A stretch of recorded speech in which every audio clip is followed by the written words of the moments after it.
Hello students, आप लोग का फिर से स्वागत है विद्यासागर क्लासेस में। आज मैं आप लोग को बताऊंगी केमिस्ट्री में मैंने आप लोग को जहाँ पे स्टॉप किया था उसी से आगे कंटिन्यू करते हैं। तो फिर मैंने कहा था मैं आपको पीएच से रिलेटेड जो भी न्यूमेरिकल्स होते हैं, जो भी न्यूमेरिकल्स आने के चांसेस होते हैं, मैं आप लोग को वो बताती हूँ। तो न्यूमेरिकल्स हैं, तो न्यूमेरिकल्स में आप लोग को फॉर्मूले की भी ज़रूरत पड़ेगी ऑब्वियसली। तो न्यूमेरिकल से रिलेटेड कुछ फॉर्मूले हैं, जैसे मैं आप लोग को फॉर्मूलाज डायरेक्टली लिखवा देती हूँ। तो पहला जो फॉर्मूला आता है वो हमारा होता है H+। ये होता है इक्विलिब्रियम, सांद्र H+ और OH-, इसे हम लोग कहते हैं सांद्र साम्य अवस्था पर 1/0, और ये होता है मोलर स्क्वायर। ये हमारा मोल पर लीटर पे होता है, तो मोल पर लीटर स्क्वायर, मोलर स्क्वायर, ये हमारा फॉर्मूला होता है। और एक और हमारे पास जो फॉर्मूला अवेलेबल है वो ये होता है pH - log H+, या फिर एक और होता है H+ = 10 - pH। और एक हमारा फॉर्मूला अवेलेबल है वो है pH + POH = 14। तो ये फॉर्मूले हैं कुछ जो आप लोग को यूज़ में आएंगे।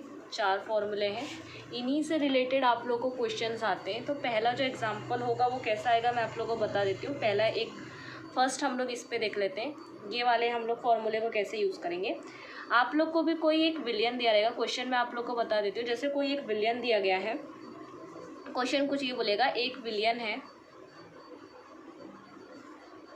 जिसके लिए आपको हाइड्रोक्साइड आयन की सांद्रता या फिर H+, हाइड्रोजन आयन का सांद्रण या फिर सांद्रता दी जाएगी। तो मान लेते हैं हमारे पास OH- आयन, ये सांद्रता दी गई है जो कि 1.1 × 10⁻⁻12 है, मोल प्रति लीटर में आई है। ठीक है, अब ये कैपिटल M है, ये मोल पर लीटर को डिनोट कर देता है। और फिर उसके बाद में हम लोग को फाइंड आउट करनी है इस विलियन के लिए, हम लोगों को pH का मान ज्ञात करना है। मान लेते हैं इस विलियन के हम लोगों को pH की वैल्यू क्या है, हम लोग को ये फाइंड आउट करनी है। तो अब हम लोग कैसे करेंगे, यहाँ पे हम लोगों को कोई ऐसा तो फॉर्मूला है नहीं जो डायरेक्टली हम लोग लगा दें और हम लोग को pH फाइंड आउट कर दें। तो हम लोग क्या करेंगे, पहले ये वाले फॉर्मूले का, फर्स्ट फॉर्मूले का यूज़ करेंगे हम लोग। वी नो दैट, क्योंकि pH जो है हमारा वो हमारे H+ आयन के सांद्रण से है, उसके लॉगरिथमेटिक, उसके लघु गुणक के बराबर होता है, ऋणात्मक लघु गुणक के बराबर होता है। तो हम लोग यहाँ पे H+ OH- हमारा इंटू करके हम लोग को पता है कि हाँ ये वैल्यू है इसकी ऑलरेडी, मोल पर लीटर स्क्वायर। अब इसके बाद में हम लोग क्या करेंगे, यहाँ पे H+ आयन के लिए निकालेंगे। तो OH- है जो हमारा वो नीचे चला जाएगा -14 के। फिर इसके बाद में 1, सिमिलरली जैसे है हम लोग नॉर्मल तरीके से सॉल्व करेंगे, कुछ ज़्यादा हम लोग को इसमें नहीं करना है। सॉल्व करने के बाद में हम लोग को ये कैसे कितना आएगा, ये जब ऊपर जाता है -12 तो यहाँ जाएगा तो +12 हो जाएगा। तो सेम पावर है, मतलब हमारा जो नीचे है वो सेम है, बेस सेम है, हमारी जो पावर्स हैं वो हमारी डिफरेंट है, तो बेस सेम है। हम लोग पावर्स नॉर्मली ऐड या सब्ट्रैक्ट कर देते हैं अगर इंटू में होता है, मल्टीप्लिकेशन में होता है। तो यहाँ पे 10 की पावर 14 -14 +12, तो यहाँ पे -2 आ गया हमारा, ये हमारा आ गया H+ आयन की सांद्रता। अब हमें पता है कि pH = होता है -log H+। तो यहाँ पे हम लोग लिखेंगे -log 1.0 × 10⁻²। अब हम लोग इसे सॉल्व करेंगे थोड़ा सा। जब हम लोग सॉल्व करेंगे तो यहाँ पे हम लोगों के पास आ जाएगा माइनस, ऑलरेडी लॉग का है -2, यहाँ पे log 1 की जो वैल्यू हो जाएगी वो 0 हो जाती है ऑलरेडी। तो फिर यहाँ पे फर्स्ट वाला जो log है log A × log B आएगा ना पहले वाले में। तो ये log A into log B, log A plus log B. तो लॉग ए वाला जो पोर्शन है वो हमारा 0 हो जाएगा। फिर उसके बाद में यहाँ पे आएगा लॉग 10। तो लॉग 10 की जो वैल्यू होती है वो हम लोग को पता है 1 होती है, और ये माइनस माइनस प्लस रहेगा, तो ये पीएच वैल्यू जो है वो हमारी 2 आई। अब मैंने आप लोगों को ये दोनों फार्मूले कैसे यूज़ करने हैं ये मैंने आप लोगों को बता दिया। अब ये वाले फार्मूले के लिए देख लेते हैं। अगर हम लोगों को कहीं पे दिया गया है एक और एग्जांपल कि मान लीजिए कोई भी एक विलियन है जिसकी पीएच वैल्यू जो है वो 5 दी गई है या फिर 6 दी गई है, एन नंबर दिए गए, तो हम लोगों से पूछा गया है कि उसमें उपस्थित हाइड्रोजन आयन की सांद्रता ज्ञात कीजिए। अब हम लोगों को H+ आयन की सांद्रता ज्ञात करनी है। तो हम लोगों को एक फॉर्मूला ये पता है, ये वाला। अब हम लोग इसमें ये यूज़ करेंगे, बराबर 10 माइनस पीएच। तो अब हमें यहाँ पे -5 दिया गया है, यही इसका आंसर आ जाएगा। या फिर अगर माइनस जैसे 6 दिया है तो फिर -6 आ जाएगा। जो भी कुछ दिया गया है वो हम लोग उसके ऊपर लगा देंगे। तो ये हमारा एक और थर्ड टाइप का क्वेश्चन। अब ये वाला देखते हैं, पीएच प्लस पीओएच कि उसका क्वेश्चन भी बहुत इजी आता है।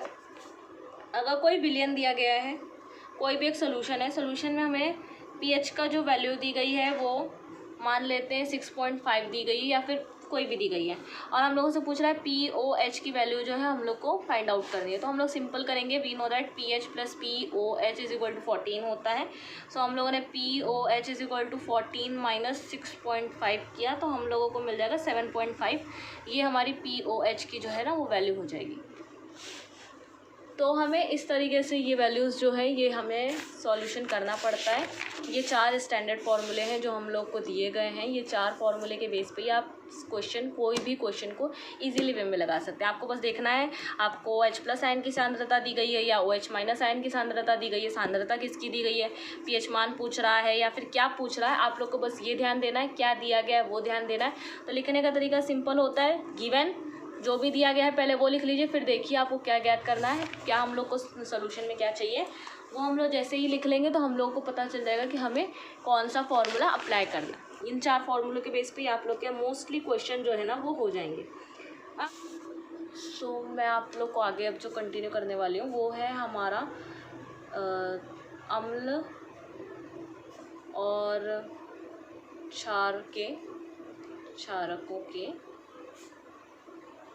गुणधर्म, सामान्य गुणधर्म। तो सामान्य गुणधर्मों के अंदर में मतलब general properties of acid and base. तो जनरल प्रॉपर्टीज़ में क्या आता है, हमारा फिज़िकल प्रॉपर्टीज़ आती है और हमारी केमिकल प्रॉपर्टीज़ आती है। तो फिर अगर हम लोग पहले अम्लों की बात कर लेते हैं, फिज़िकल प्रॉपर्टीज़ की बात करेंगे पहले, भौतिक गुण जिसे हम लोग कहते हैं। तो पहले अम्लों के लिए, एसिड्स के लिए, एसिड की जो फिज़िकल प्रॉपर्टी है उसके कुछ पॉइंट है। पहला पॉइंट होता है कि जो एसिड का जो स्वाद होता है ये स्वाद में थोड़े खट्टे होते हैं। दूसरा ये कि मोस्टली अधिक से अधिक जो अम्ल होते हैं वो जल में विलय होते हैं। मोस्टली मैं कह रही हूँ, ज़्यादा से ज़्यादा, अधिक से अधिक, मोस्टली जो होंगे वो जल में विलय होंगे, विलय होते हैं। और जो एक तीसरा गुणधर्म अगर हम लोग बात करें कि कोई भी जो अम्ल होता है वो हमारा नीले लिटमस को, ब्लू लिटमस पेपर को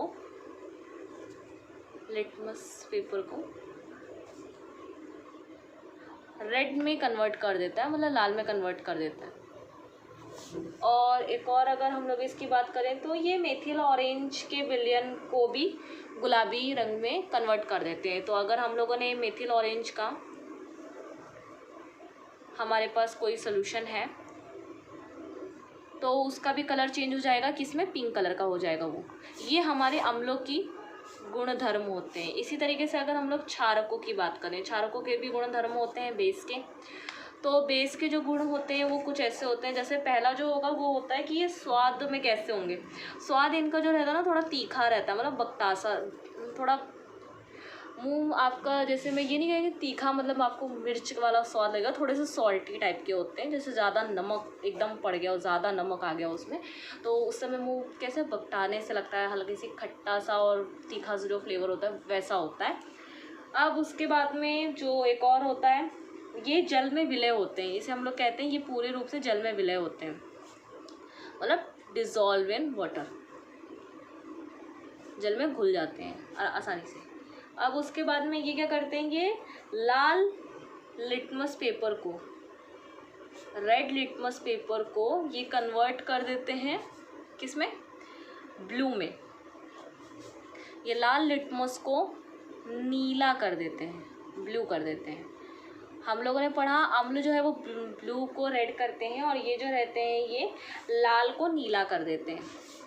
अब इसके बाद में ये जो रहते हैं ये फिनोफ्थलीन जो है हमारा, फिनोफ्थलीन के विलयन को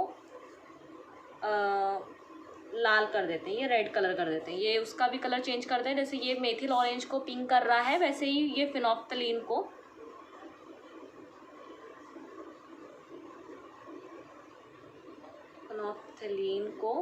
लाल रंग का कर देते हैं। तो ये हमारे कुछ भौतिक गुणधर्म हैं हमारे अम्ल और क्षार के। अब मैं आप लोग को बता देती हूँ कि अम्ल और क्षार के हम लोग को रासायनिक मतलब रासायनिक गुणधर्म पढ़ना है, जैसे हम लोग केमिकल प्रॉपर्टीज़ कहते हैं। तो केमिकल प्रॉपर्टीज़ के साथ में मैं नेक्स्ट क्लास में आप लोगों से बात करती हूँ रासायनिक गुणधर्म। तो रासायनिक गुणधर्म जो होंगे वो मैं आप लोग को अगले क्लास में बता देती हूँ। तब तक के लिए स्टूडेंट्स मैं आप लोगों से विदा लेती हूँ, और अगर आप लोगों को ये वीडियो अच्छी लगी हो तो प्लीज़ इसे ज़्यादा से ज़्यादा शेयर करें और इस वीडियो को लाइक ज़रूर करें और मेरे चैनल को सब्सक्राइब ज़रूर करें, ताकि ये जो भी कुछ मैं आप लोगों को बताती हूँ, जैसे भी मैं वीडियो अपलोड करती हूँ तुरंत आप लोगों को पता चल जाएगा, और बेल आइकन को ज़रूर प्रेस कर दीजिएगा। Thank you very much. आप लोगों का विद्यासागर क्लासेस में आप लोगों ने एक बार भी वीडियो को देखा, इसके लिए आपका बहुत बहुत धन्यवाद।